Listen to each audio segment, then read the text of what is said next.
guys, welcome to another episode of What's Your Issue? My name is Troy McEady. And I'm Dara Lane. Hi, Troy. Hi, how are you? I'm good, I guess. How are you? I'm good. I'm honestly kind of like, I'm so immersed in Scream stuff right now. Not trying to read spoilers, but also just like so excited and like just looking at the date every couple minutes. Like, it's almost here, it's almost here, it's almost here, it's almost Friday. I'm like so excited. I can't believe it's finally here. It's been a long time coming. Are you guys going to the Americana? Yeah. Yeah. Yeah, I believe so. I mean, where else could we see Scream but our home? Well, just know that when you're in there, the only empty seat is mine. Because I bought the ticket, but I just was like, I don't know where I'll be, so I bought the ticket just because. And and I haven't canceled it. I guess I should, just to like not be an asshole and let somebody take that seat, but that's probably true. Yeah. But also, what if you surprise me and just as lights go down, you come in and look who's here. I fully recreate the Jada opening scene in Scream 2. Yes. You're like, you're covered in blood. Whose clothes are these? But I will say, if you don't come to LA soon, I will kill you. I'll kill myself, and that's Scream a threat. You'll shove me through a doggy door and turn it on and watch me get lifted up by the garage door. Yes, exactly. I'll find a garage door somewhere in this town. Yeah, no, trust me. It's like every time I try to come to LA, a fucking snowstorm happens and I get snowed in. It's like insane. Like I literally was about to buy my flight and then it was like, oh, travel ban. Good luck. When you told me there was a travel ban, I was like, oh no, what war are we in? What happened? And I was like, oh, a blizzard. The tundra roar, honey. The Arctic tundra. It's so crazy because out in LA, it's 75 every day. And has been. So to me, it's just kind of unfathomable how different it is somewhere else in the country. Dara, the thing about it that's so cruel is that it was like we had that snowstorm and then it melted. And it takes a really long time for snow in New York to melt. Like way longer than anywhere I've ever lived. Longer than Chicago, longer than Ohio. Like you can leave a snowball outside on the sidewalk in New York and it will be in pristine condition for like weeks. It's so crazy. So it finally went away in these big, dirty snow mountains, these dog shit, piss covered mountains of snow that girls climb over in like Louboutin boots to get to the cleared. It finally melted and then it fucking snowed again and it rebuilt all the mountains. It's like being in Dune, but instead of sand, it's snow. This sounds genuinely awful. It's all the people who are like, LA is over, I'm moving to New York. Well, who has the last laugh? Listen, it is true. It is tough. It's depressing us all. It's really rough. It's hard to like walk. Like every step you take outside is just like, this could be it. You know what I mean? This could be it. I could die in this moment. It's like, it's treacherous. It's a lot. I will admit. I mean, listen, meanwhile, it's going to be 80 degrees here. It already has been like 80, 85 degrees at different points at this year. Ugh. So, climate change is coming for us all. Yeah, I mean, it's like all of us will be underwater in some form or another. Yeah. Every year, I always think like, oh, I wish I could have a hotel pool party for my birthday. And you know what? I think come November, I might get my wish, unfortunately. Yeah. But the pool will just be the streets. Yeah. It'll just be the all of outdoors is just a big pool. Ooh, so convenient. Exactly. Oh, Troy, should we just get into it? I We think have we so should much to talk because about. we have so much to talk about. Well, then I'm going to ask you the question, Okay. and I would appreciate if you answer honestly. I'll try. You are a known liar, so That reality TV lie detector guy is like giving thumbs up, thumbs yeah. down. Troy, Yes. what's your issue? Well, I have a few. Ooh. Every man who's asked me that is out of there the next day. No, I'm just kidding. So we've a double issue. This is our like gay episode apparently. So the first issue being the Vulture article that just came out, Girls Who Love Boys, about heated rivalry. And we will also be talking about the GQ article that just came out about the new movie Pillion, titled How Pillion Perfected the Sub-Dom Rom-Com. So we're talking gay shit, we're talking BDSM, we're talking leather, we're talking cruising, we're talking poppers. You're at the club. So you just finished Heated Rivalry, right? I did. I finished it this past weekend.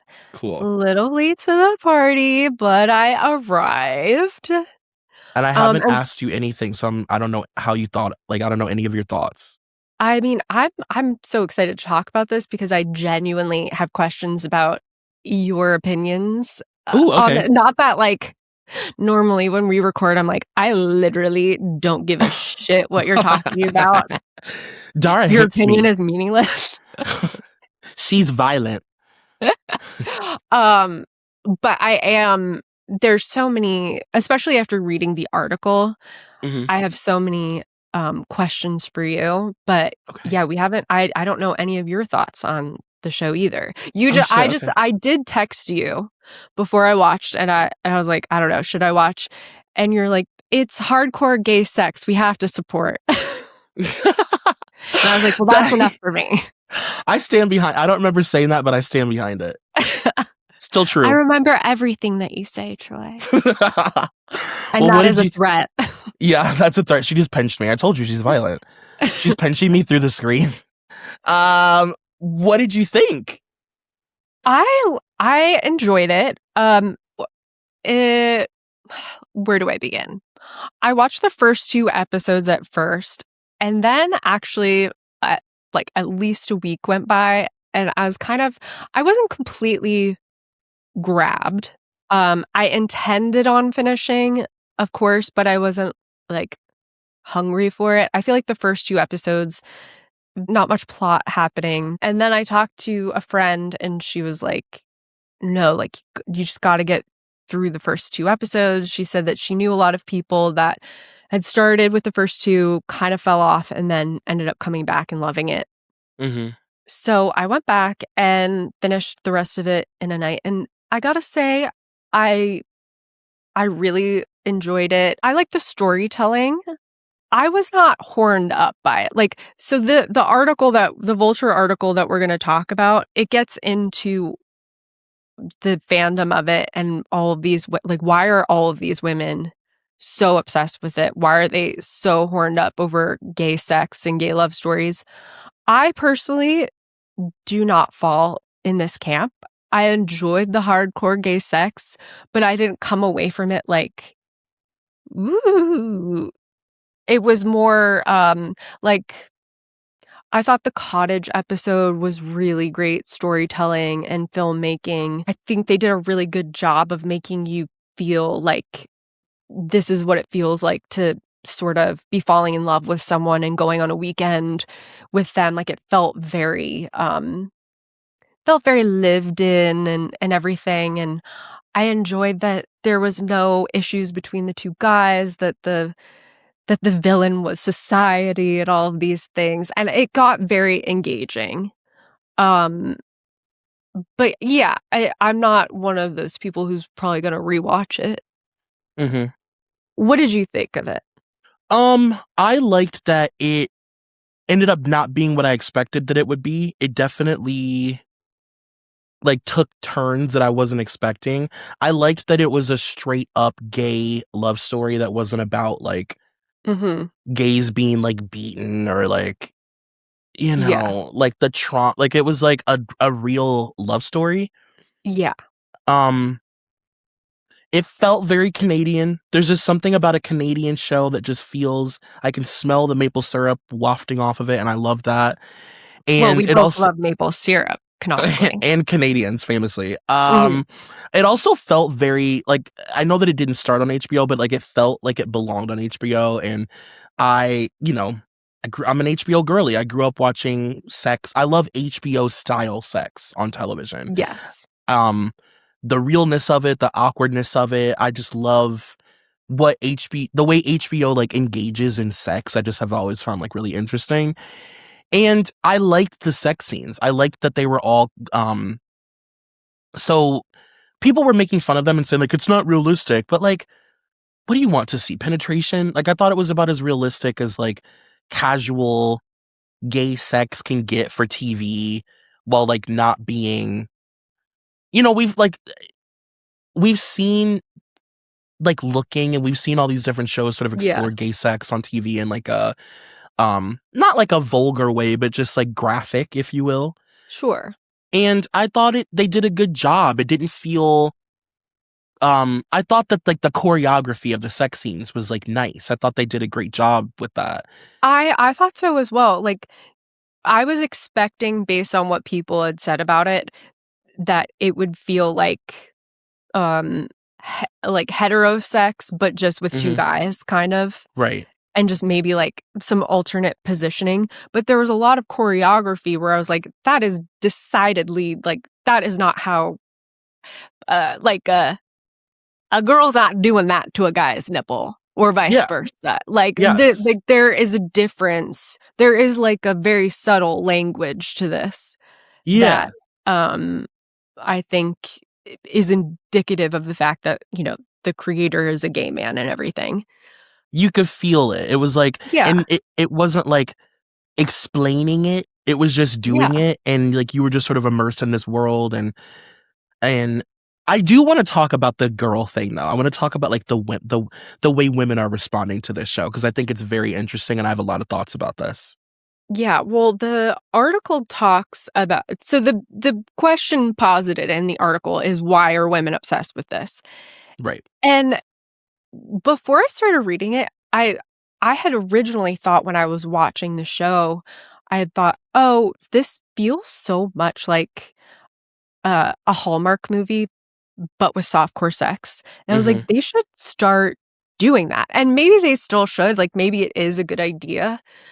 But then after reading the article, it kind of, like, posits a perspective of, like, it's not just that it's, like, women are horned up by it. It is specifically that they're gay. Like, it is very much within a genre, a subgenre that, I'm not a part of and didn't know anything really about until I read this article. But before you read this article, what did you think the reason why women were so crazy over this? I wasn't even 1% surprised by it. Yeah. I literally, before even knowing that that was like a part of it, I was watching it knowing women are going to lose their shit over this more than gay men. Yeah. Because, and I started calling it millennial 50 Shades of Grey. It is the Mhm. 50 Shades of Grey for millennial aged women. And I think the reason that I wasn't surprised by it is because I've always known that women watch gay porn. All of my friends watch gay porn. My lesbian friends watch gay porn. Like I I for years didn't know that that wasn't like a mainstream talked about thing. But because Mm. all my friends, we all talk about like our sex stuff, and like my entire life, my close girlfriends have told me like the deep, dark secrets of their sex lives because, and all of my friends have always watched gay porn. Like I've always known for years and years and years that women like watching men have sex. And I think that it's because women don't get to see men in those positions, figuratively and literally. Like like the vulnerability of a man bottoming and all those things, like it's so like a woman is never going to be in many of those positions with a man no Mhm. matter what. So it's like looking through a peephole, but it's also really sexy. So I loved that the article touched on that because this is like not taboo, but it's taboo to talk about. And I find that a lot of my girlfriends even don't tell people that they watch gay porn. My lesbian friends, I've asked them about it and they like don't tell their other lesbian friends that they watch gay porn, even though a bunch of them do. There's like a shame attached to it or like a I'll have to explain kind of thing. Mhm. And this is like awoken. And then there's also women who didn't know. Yeah. There are the women who didn't know and they are having this visceral reaction to this show where they're like, I want to finger myself all of a sudden, like not knowing that like a lot of women feel this way. Like it's really interesting. Well, so the article posits some theories as to why, like, specifically why not just, like, turned on by the sex, but also, like, are rabid over the story because obviously it's not Hmm. just being turned on, it's, Right. being obsessed with the characters and everything, and women out there are writing their own fan fiction, and one Yeah.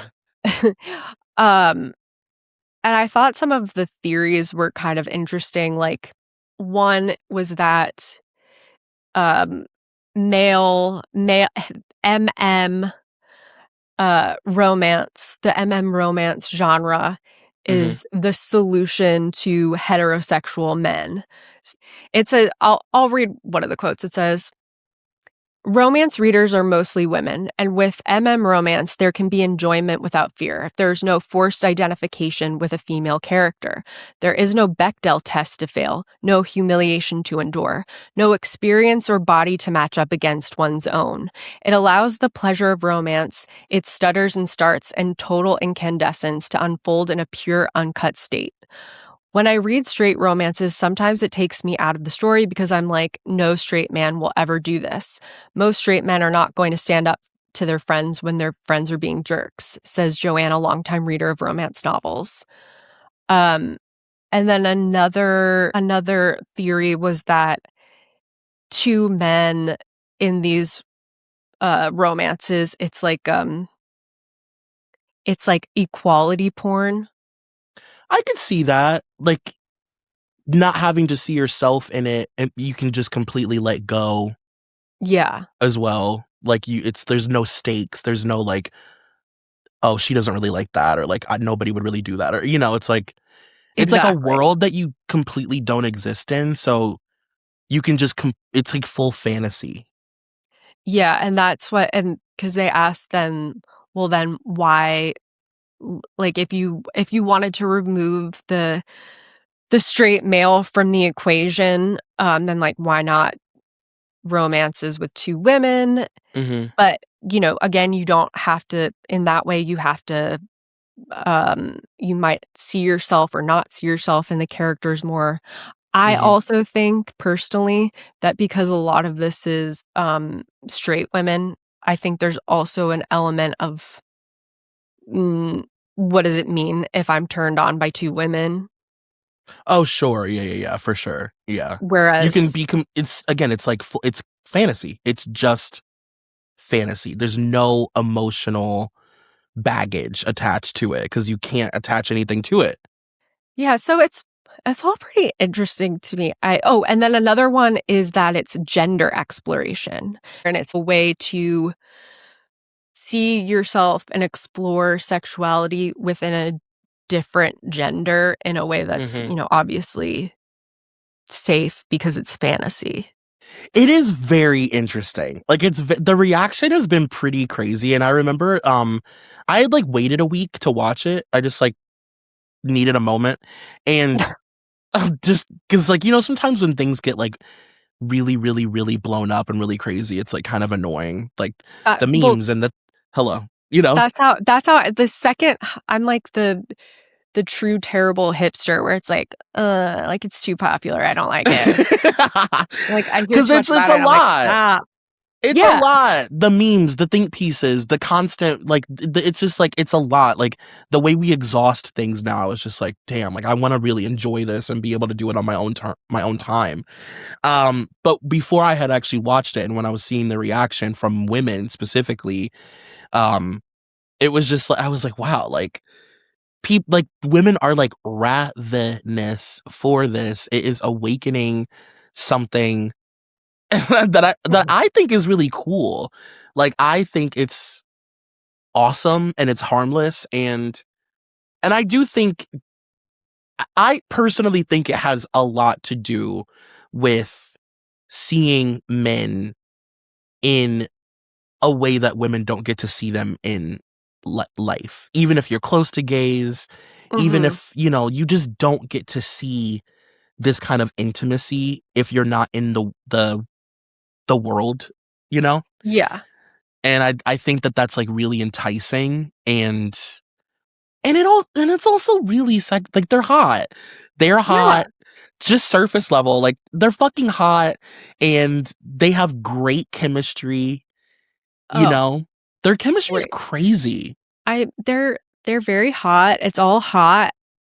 I I love it. So I just wanted to read, this is kind of a long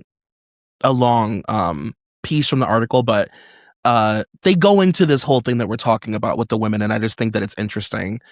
So they say, we can now look back on November 28th of 2025 as the start of a mass psychosis event. In an era of neo-puritanical television slop, a fresh, horny breeze swept in from Canada, Heated Rivalry, a 6-episode series about two professional hockey rivals turned lovers, Shane Hollander and Ilya Rosanov. Stirred something deep in the American psyche. Ordinary tax-paying adult women, many of them my friends, suddenly lost control of their faculties over the gay hockey show. Dude, I have the sickness, one wrote one. I don't even like men, said another. I don't understand why I'm so drawn to them. The most common reaction to watching it for the first time was either to watch it again or to go to the source material, a 6-book series by Rachel Reed called Game Changers. Uh, the Memtic experience was recreated online through fan edits, reaction videos, and scenes retagged in Animal Crossing. You girls, you kooky girls, every day brought a new heightened level of fervor at dance parties, look-alike contests, spin classes. People were learning Russian because Ilya speaks Russian. I put myself fully offline for the month of December and missed the entire life cycle of Heated Rivalry airing in real time, says Casey McQuiston, the author of gay romance Red, White, and Royal Blue. I came back and was like, what the fuck is going on? What's happening to American audiences is truly, if you give a Victorian child a Dorito look, sorry. She said it's truly like if you gave a Victorian child a Doritos Locos taco. The sight of Shane and Ilya kissing had awakened a libidinal desire in many women, both heterosexual and queer, like an army of sleeper cell agents hungry for more. I can't actually figure out what's happening to me, says Ariel Angel, the editor of Jewish Currents. I'm just having a midlife crisis where I'm like, I'm never going to feel these feelings again. I am obsessed. I think that this is so fun. Like, One thing I was thinking about when I was watching it, because I was trying to figure out why am I not obsessed with it? And mhm, there's so much yearning in it, and I feel like in the romance genre, and especially with, you know, the gay romance genre, there's so much yearning in it. mhm, And I feel like, with like a Wuthering Heights or all of those types of literature, mhm. there's so much yearning in that too. And I do not, the yearning is not something that I identify with or appreciate. And So I like, feel like women, there's, I don't know, like a yearning within the straight female existence that they like really connect to and those types of things. mm, like the they can't touch hands in public kind of thing, or like they have to wait Yes. until they're behind closed doors and they make out really fast and somebody could come. It's like all of that. Yes. Yeah. Yeah. Yeah. Just a thought. No, I understand. I mean, it is a huge part of it. The like, oh my God, are they gonna get caught if they kiss behind that door kind of thing? So if you say you were to like retool this book, not to like expose your porn search, but if you were to retool this book and or I'm sorry, the show, well, I guess book too, um, what would it look like for you to be turned on by it? Like, what Hmm. were you wishing you saw more of, or like hoping would like show up? Um, you know, I wasn't necessarily conscious of this, but I think what I would appreciate more is a little bit more of like a rat-a-tat-tat of um flirting. And I mean, I guess maybe when they talk later in the article about how it's it feels very devoid of like gay culture. Mhm. Um I think I would be more interested in just maybe a different tone of the show Okay. where it's more like real gay guys like having more of a adult relationship maybe. Um like at first I was watching it and I feel like the first 2 episodes I was like this if it weren't I mean actually throughout the whole thing, if there wasn't hardcore softcore, Mhm. it would feel like a YA romance or something, Yeah. Yeah, you know? I get what you're saying. Yeah. Like, there's not like a to me, the sex scenes themselves are great, but there's not like a simmering I didn't feel that there was like a simmering sexuality like throughout the entirety of it. Yeah. But see, I think that that's purposeful. Oh, I know that it is. I know Yeah. that it Okay, is. okay, I'm just okay, saying okay. for like my specific like I don't think there's any like I think it's perfect as is and Yeah. it's servicing something very specific, but for me specifically, I guess Yeah. it's like I don't know. I'm glad that this is now a meditation on my preferences. But I get what you're saying. And it is interesting, like when you are, when you're like closeted or whatever, it's weird. Like I look back at my life when I was closeted and I was having these kind of like like these like really hot and heavy, like sneaky sexual Mhm. experiences. It's crazy how not gay your life is. Like it's crazy how you just are like, even like anything that is like a little bit gay, you're like, nope, Nope. not me, not I, said the cat. I don't do that kind of stuff. As I'm like, had just sucked a dick. I'm like, gross, gross F slur, ew. Oh, and like, and there's something about it too, like the fact that it took place. It was like kind of triggering. That it was like 2007, 2008, and like Yeah. they're like texting on their BlackBerry Bolds, and like their The needle lives are just. drops hitting too close to home. Yeah, I was like, oh, this is like giving me Ohio, Troy PTSD. But it is crazy, just like how you can live your life as a gay person and just be completely closed off to anything homosexual. And I'm not even a athlete. I couldn't imagine if I was like playing hockey and traveling around the world, like doing a sport and just never engaging in queerness until I'm behind like a hotel door or something. Like, oh, what a sad life.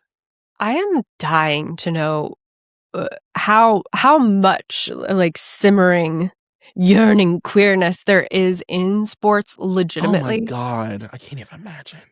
'Cause, like, hockey I don't know if you have any experience with hockey players, but they're, like, as I've experienced them, they're the misogynistic dregs of society. They're horrible. They're Yeah. the worst. Yeah.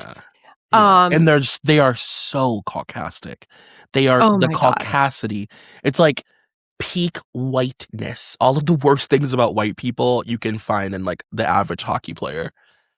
And they one thing that I found really interesting in the article was that I had no idea that hockey was actually a very popular subgenre of these romance novels. Like it says hockey slash fiction. They call it slash because it's fan fiction or whatever, and it's this person slash that person, and they call it slash fiction.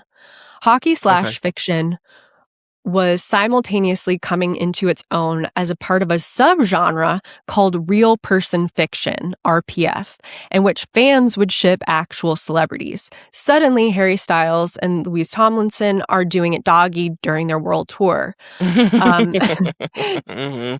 Jungkook and Jimin are kissing backstage. Hockey RPF had in part grown out of, quote, bandom on an RPF centered on My Chemical Romance, Panic at the Disco, and Fall Out Boy. All Mhm. three groups were either going on hiatus or shedding members in the early 2010s, and a number of fanfic writers switched to hockey. There are a couple theories about why hockey. Its seasons have similar rhythms to a band on tour. There are 82 games in a regular season, which means long days on the road with a lot of sweaty man time together. The real reason may be simpler and more American. Romance is still dominated by white authors, and hockey is a white sport. Mhm. Quote, every other major American sport is majority people of color, Mhm. says Tan. Hockey has a lot of traditionally handsome white bros, and people are into it. That's simply true, and it's Yeah. brute. And it's brute. It is brute. It's like brute in a different way even than football, um, rugby. Like it's brute in its own unique way. Yeah. Also, like hockey players' bodies. They're literally built like sex dolls. They have big, huge, giant muscle asses, thick thighs. Like they're like they like embody sex like sex. And there's also something about them ice skating, which is like gay. Mm-hmm. But they're It's like, doing it like violently. but they're doing it violently. It's like, ooh, did you start out in figure skating, young man? I'm actually so happy that you brought up that section of the article because I do think for anyone that's like confused by this, like the female being turned on by gay thing, look no further than fanfic. Look no further than young girls who were like One Direction fans that were like, no, we want you to be gay. It's not that we're like trying to Lance Bass you and pull you out of the Yeah. closet to judge you. Baby, we're ready for our sexual awakening through you. Please kiss Louis. Touch him more. Pinch his butt on stage. Like the girls they want that. Especially at a young age when they're like on the internet and like their sexuality is like really like surface. The Yeah. thing that they want is for their heartthrobs to either be a little gay or Mm-hmm. a lot of gay. But they want that, and it's just very interesting. It really is. It's like if people could just let go of their societal issues, Come you on. know, like Enjoy yourself. Well, speaking of that, I have a question for you. They sort of talk about gay baiting or whatever. What are your thoughts on that? Like, what on are gay your baiting. yeah, the gay like in a sweeping sense, uh, because I mean, I'm not a gay man, but I don't think there's anything wrong with a little gay baiting. People have been gay baiting for as long as for as long as Richard Gere had abs in the fucking 70s. People were gay baiting. Like, you know what I mean? Like Richard Gere knew what he was doing when he was hiking his pants up and making his Yes. bulge a part of his outfit. It's a tale as old as time.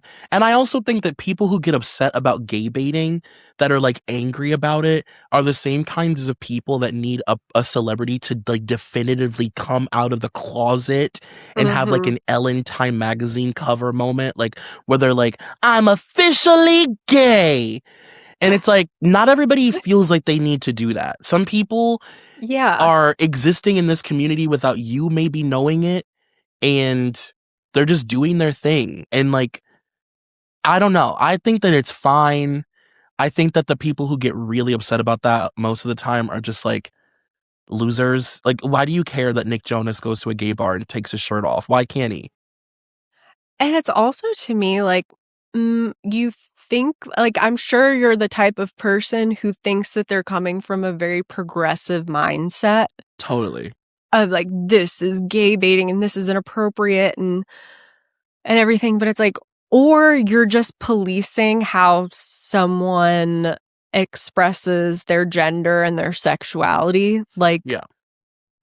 like, is Harry Styles wearing a skirt gay baiting? Or Thank can't you. he just wear it? Like, you're actually policing people into being more heteronormative if Yeah. a straight guy isn't allowed to be a little saucy at times.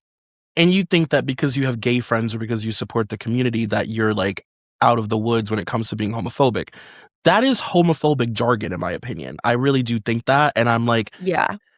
and it has, to me, it has a lot to do with this idea with, like, specifically with women mostly who are like, he's gay baiting. It's always women that are saying shit like that.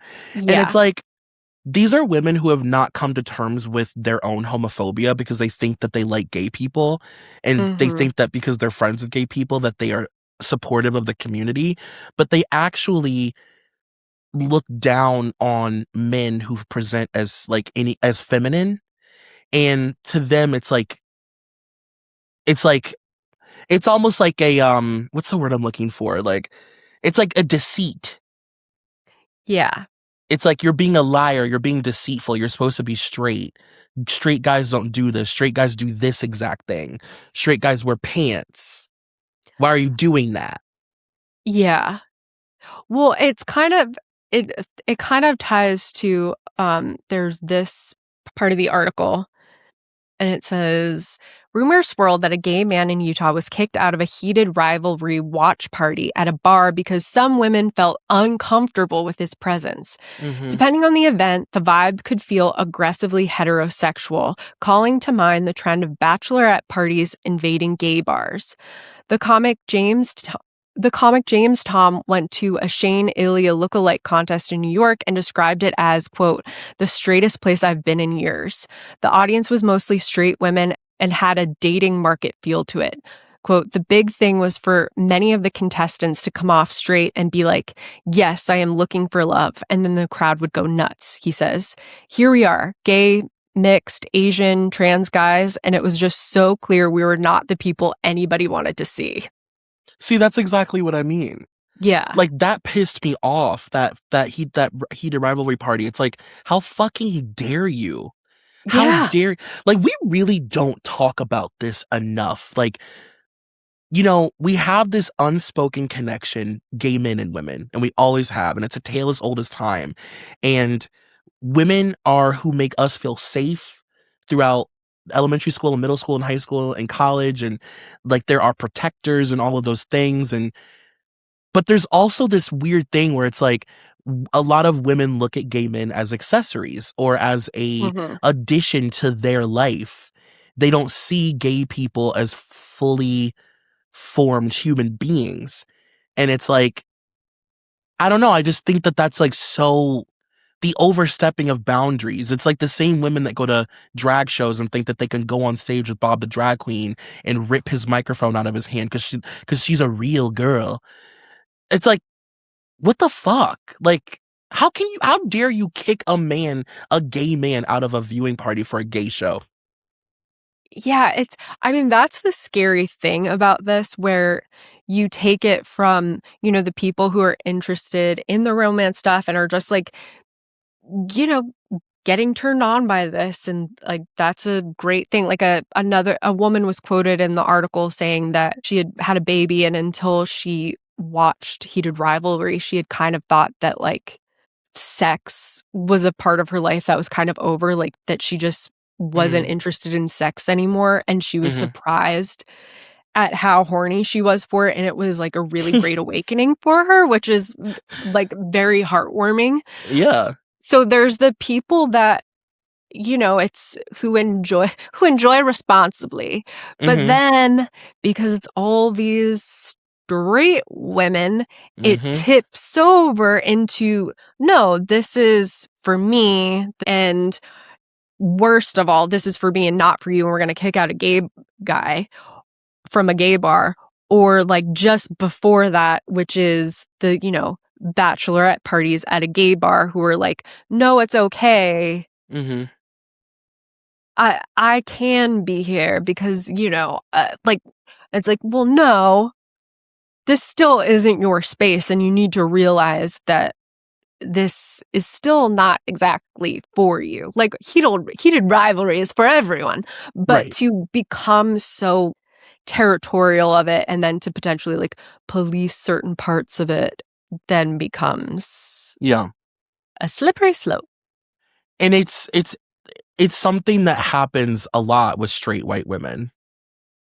Straight white women start police every room that they walk into, and a lot, and especially in pop culture, like especially in the pop culture that we kind of occupy, like this certain age demographic of white woman who thinks that she's like the ally.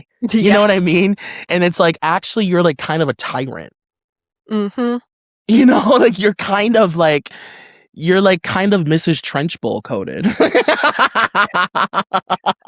Well, I there was one thing that they mentioned that what's his name? It's like Francois Arnault, the guy who's the older hockey player. Oh, right. Yes. Who, I mean, that one, he's my type. Yeah.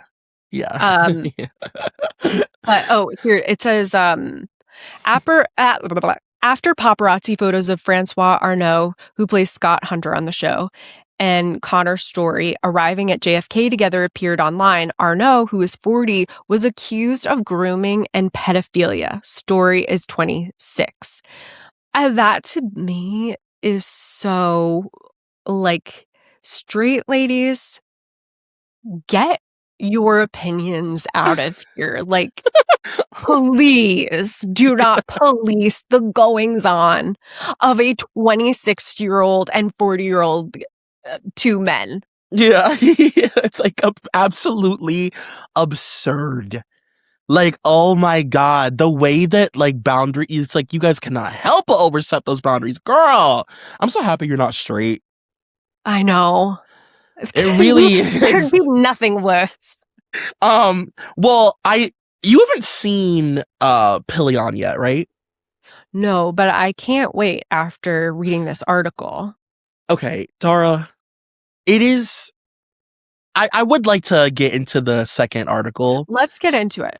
Okay, so again, this is from GQ. It just came out, and it's basically, so if you guys haven't seen, I know the movie just came out and it's like in select cities, so it's not like a big wide release yet. But basically, Alexander Skarsgard plays this dom, and it's a rom-com, like it's a romantic love story about how a sub and a dom meet and like how they become part of each other's lives and how they like end up in this like classic dom sub relationship. But like what's so interesting about it is like it doesn't hold back anything, and the director is a sub he is a sub in a dom sub relationship, so he like explored his world, his community. He put a lot of stuff about his relationship in it, and it's like it makes Heated Rivalry look like how you were saying earlier, like how it's like a Hallmark movie sometimes. Yeah. It makes it look like just a straight up, just like G-rated Hallmark movie. Like it is so, it is so unapologetic, and it's not like shock value. It's not like Yeah. trying to shock you. It's not trying to make you be like, oh my God, the gays are crazy. It's just honest. It's completely honest about what happens in that community, and it's just dropping you into it and letting you see, but it's not explaining it. It's not trying I to make love it. that. Yeah, it's just like, this is what we do, and you either get it or you don't, but you're going to see what it looks like for us to fall in love in the way that we fall in love, basically. See, and I don't know how the sex scenes are framed, like Heated Rivalry, it's clearly designed to horn you up, but I do Right. but I feel like I would be more apt to be titillated by that kind of Yeah. thing. It's I don't take this offensively, but it's very you. Like, it's much more nuanced, it's much more layered. There's a lot of like, and it's unspoken. It's not, it Yeah. doesn't spoon feed you in the way that a lot of movies and television shows now feel like they have to like explain the plot 40 times and Yeah. make sure you get it, you know, and like soften all of the rough edges. It doesn't soften the rough edges. It keeps them very rough. And the sex scenes are really graphic and like really, but they're graphic in like a real sex way. It just feels like a camera is like watching actual human beings have like Yeah. the kind of sex that they have, and it doesn't feel choreographed at all. It feels like you're just watching something that you shouldn't be. It's like, you know, it's really, but then like the emotional part of it, I think why people are having such a reaction to it is like the sub and dom stuff is explored way beyond sex.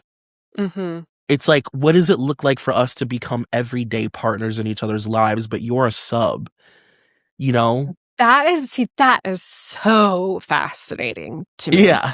Like, you 'Cause would I've read love about it. those relationships, and in my head, I'm like, where do you find the time? It's a lie. It's a 24-hour commitment. It's like, really, it's work. And I love a person who's committed. So, but I'm really interested in seeing what that actually looks like on screen. Yeah. And I love me a little scars. Yo, Dara. Mm. I was like, he's done this. I'm sorry, but he's done it. He's pulling from real life. Oh, come on, you guys. Let's all get real. I know. I'm like, and the fact that the director, like, he's not like reading about it to try and figure out how to, it's like, no, this is my life. Yeah. I do this. Like, this is what it looks like for us to decide, like, what dinner looks like, our sleeping arrangements, what we do during the day, introducing him to my friends. Like, there's a part of the movie where they make the steps to introduce his new sub into like his dom sub group. And like, you get to see how other doms treat their sub versus how he has been treating his, and like how different, and like they all had like much more emotionally heightened connections because they had been doing it for a while. They had known each other for years, versus them where they're like learning. So he's like treats him truly like an animal, kind of like he's just like a dog, and like they're not touching and they don't kiss and stuff, and the other ones do, and you can see him being like, whoa, like, we're allowed to kiss our dom, you know, like just all of that confusing shit. Yeah. Should I be in a dom relation? Should I be a dom? I think that this would be like way more up your alley. You would be a good dom. Thank you. And I think men would like that you're like tiny, a little dom, Polly Pocket dom. Hey, you! Get on your knees. You heard me, you little piggy. You bend over. Spread your cheeks. I'm gonna jump inside. Jump inside. I'm gonna fist you now, you little human ashtray. Don't worry. One hand is like 2 fingers on a real person. No, literally. Both your hands go in really easy because they're so tiny. He's like, wait. Oh, I'm going to read a little bit of this article. So this guy, Gary Wasden, he's the executive director of the Leather Archives and Museum, and he was associated with the creation of Pillion. And I forgot to mention this, but in the movie, when he goes to introduce his sub to the Dom community, they actually used real people from the director's like friend group. Oh my God, So I love that. they're real Doms and real subs, and like none of them were actors, and they just lived their real relationship on camera. So it's like even more immersive, and you're just like, wow, like I am completely lost in this world. But it says Wasden says that he was skeptical when he first heard about the film, not out of fear of how Leighton would portray the community, but because past pop culture representations of kink have been filmic boner killers. Wasden is happy that the book 50 Shades of Grey got people reading. He's a librarian, after all, but says the movie was not a very good depiction of what kink is all about and what people in the BDS community really are. Beginning in the 1980s, Cruising, a shock value voyeurism film from William Friedkin with Al Pacino as an undercover cop investigating a serial killer in New York's gay S&M scene, which the film portrays as a violent haunted house.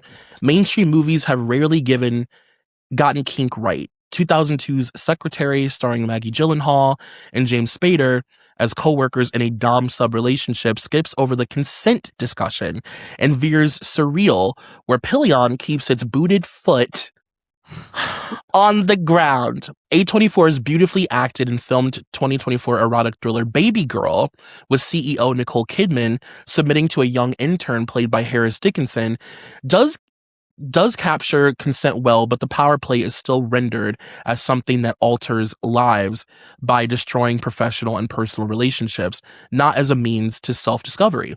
Pillion waves a leather-gloved hand at all of that.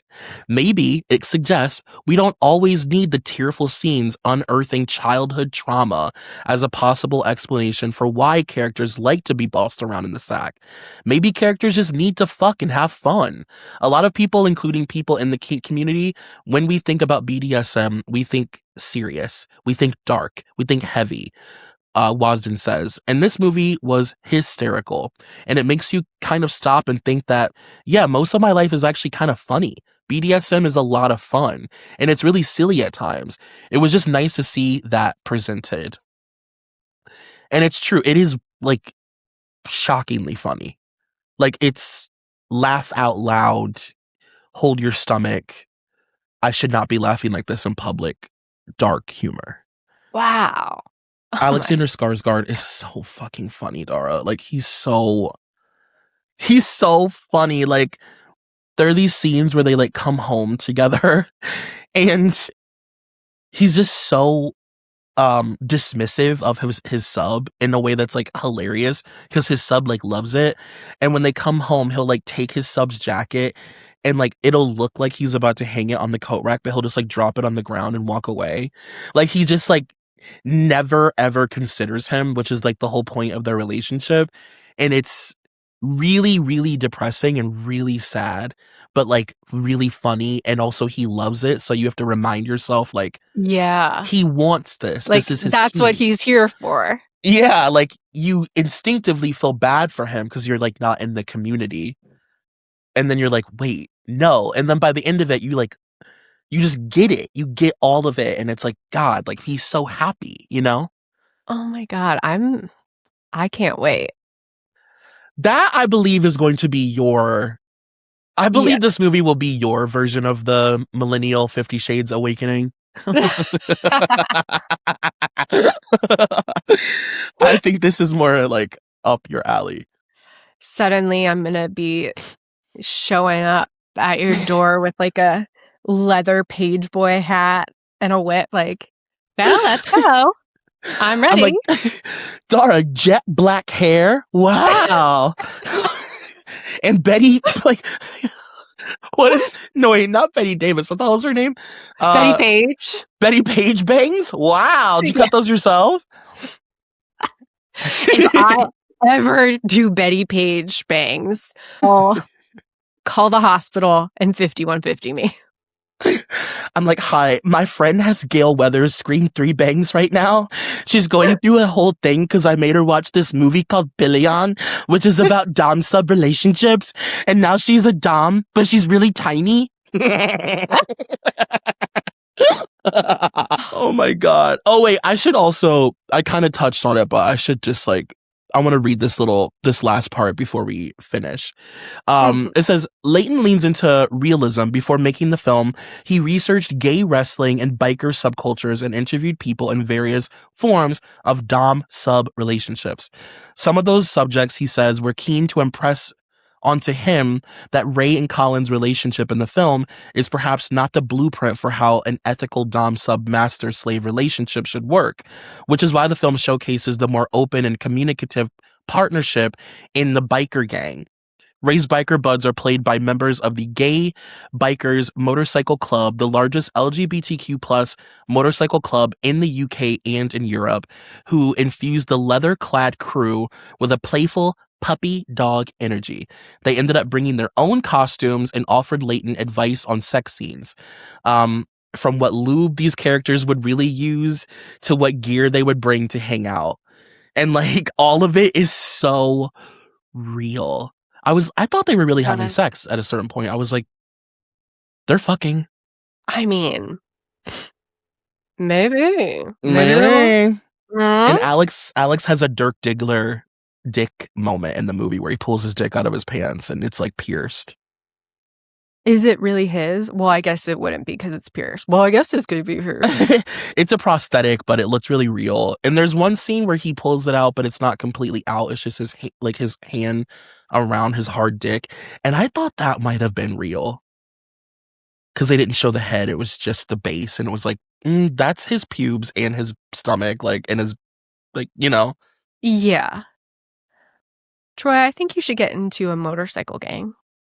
I want to. I'd be such a great BDSM motorcycle puppy sub. I can honestly see you on a motorcycle. I think that would... And then I can ride in your sidecar. Nate is our daddy. Yeah. Nate's our leather daddy. He's like a chaps driving us. We only bark.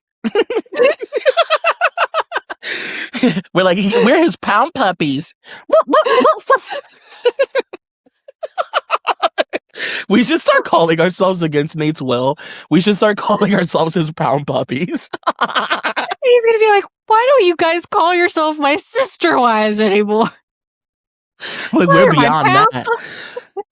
Yeah, we a pound puppy now. We're in our kink BDSM world now. Oh my God. But I cannot say enough great things about this movie. I think everybody should go see it, and it'll scare you, but that's okay. Yes. It should scare you a little. We need to stop being spoon-fed everything like babies. Yes. Learn about other worlds. Yeah. Maybe you might find something you like. Mm-hmm. Especially if you were one of the girls that was masturbating to Heated Rivalry, you have to see this. You're already queued up for it. Grow the fuck up and graduate. Put on your leather apron, put on your gloves, give yourself a mohawk, and get to the theater. That's this movie's go to the theater in your florals. It's put on your leather apron, get your fisting lube, and get out there. Get out there, honey. It's 2026. What are you waiting for? Do you have any closing thoughts? Anything that we missed? I don't think so. I thought this whole episode was a beautiful gay fantasia.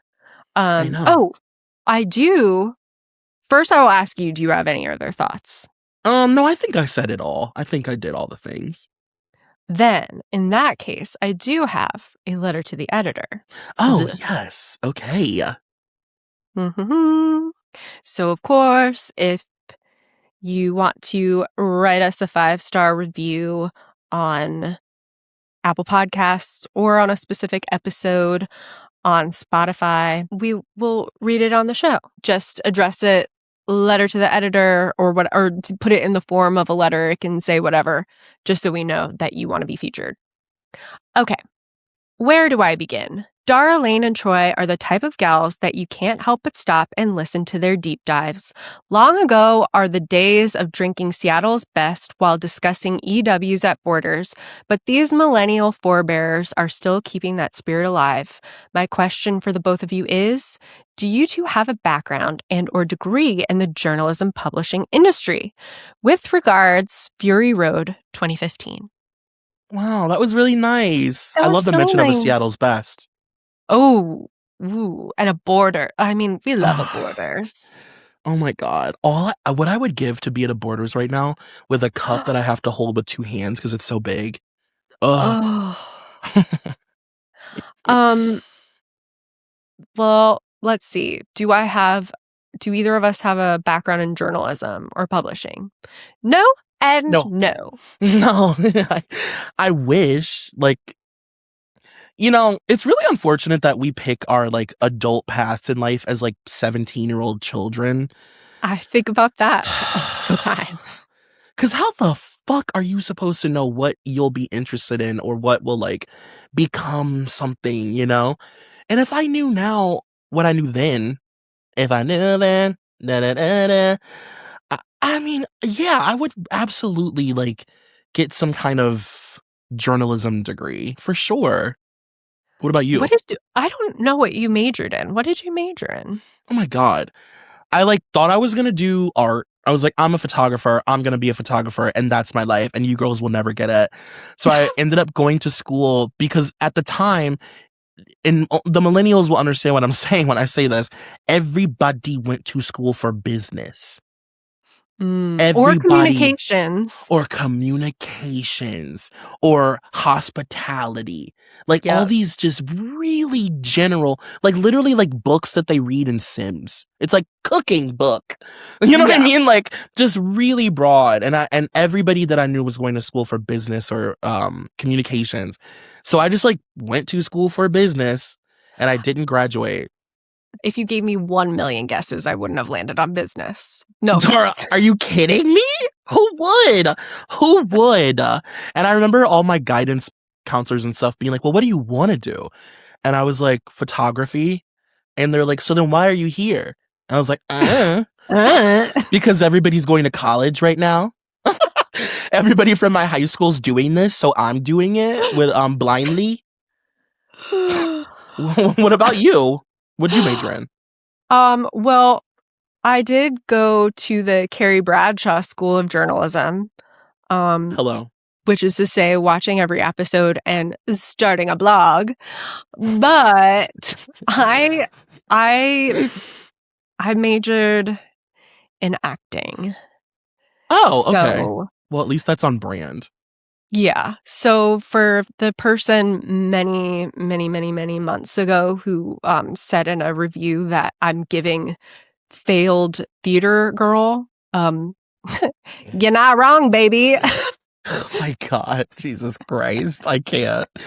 But yeah, I still feel like it. I'm somewhat using it at times, but I also took a lot of writing classes. I was going to minor in like writing or screenwriting, but didn't get around to it.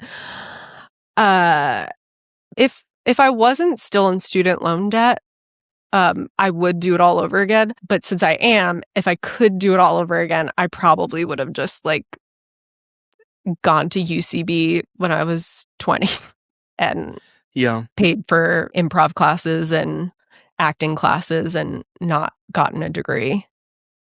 Yeah, I think the same. I would have just worked on like my trade, whatever that I would have decided that is.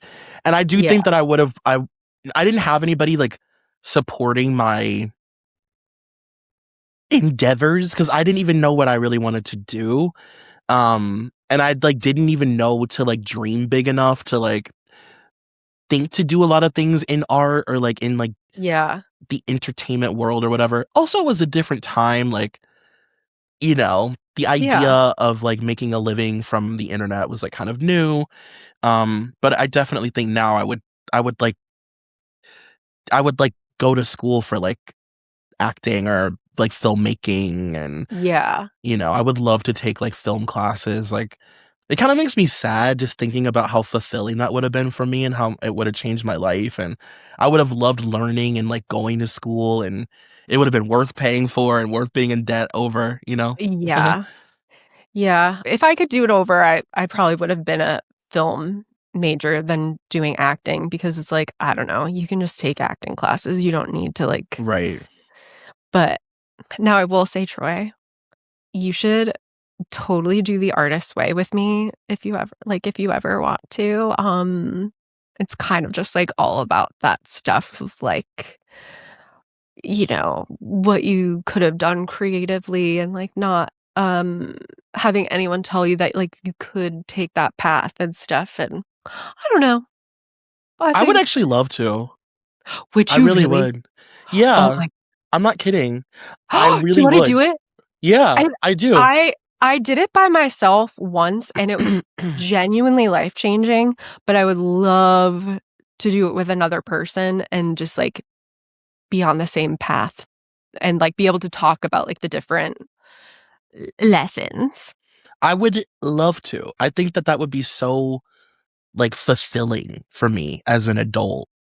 I think it is like transformative, I believe. Well, let's fucking do it. I'm down. Like, I need like I need a creative outlet. This just turns into us like It's 30 extra minutes of us just planning to do the artist way together. I need a creative outlet that is not that doesn't revolve around like podcasting or like my voice or like I need Troy, something else going on. we are gonna do this, and by the end, you're going to be like, I'm making a movie. Ugh, that's what I want. It's That's my dream. We'll talk about that off mic. Yeah, we'll do that off mic. I'm making a film about the BDSM world. Yeah, It's about how a dom falls in love with his sub. and his teeny tiny little friend. Right? The dom is a tiny little girl. Actually, it would be so funny if you wrote a movie about how like you can't like be authoritative in life because you're so small and like a girl, but you desire so badly to be a dom. Like, but like you're tight. That's like really actually funny. That would be a That's great concept. actually, Right, maybe I got a little short film cooking. like that would be so funny. You're like, no, respect me, piggy, and they're like, it's not working. I become an auteur, director, actor. Yeah, that's your tiny furniture. We did it. We did it. We don't even need the classes. We did it. Oh, We did it. I loved that. Feels just like we did it. Well, Dara, I adore you and love you so much. I adore and love you more than words can say, you little piggy. You stupid little tramp. Thank you guys so much for listening to this episode and just being so gay with us for like an hour. Write, review, subscribe, comment. Subscribe on Patreon. We're doing full episodes on Patreon. And we love you. Tell your friends about us. Help us out. And we'll see you next week. Bye. Bye.